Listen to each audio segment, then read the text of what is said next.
Hello, I'm Stuart. Before we start, we want to share that this video uses AI for graphics and voice, but all the information is manually researched by our team. Here in the video, we will share the details for the cookie run. OvenSmash error code 2. The error reads disconnected due to inactivity and/or bad network. As per our research, the error comes when the loading screen reaches 100% and then throws the error. This puts the user in a loop and stops them from proceeding. According to our research, this error is likely caused by poor network conditions or a temporary bug with the game files. We first suggest you power cycle your device along with the internet. Simply turn off your device and unplug your router. Then wait for a few minutes, then restart both and check if the error still comes. If you still get the error, then check if you need to update the game.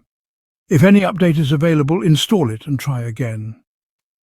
If the error still persists, uninstall the game and re-download it. Many users have shared that reinstalling the game fixed the issue completely. So try reinstalling the game and check if everything is working fine.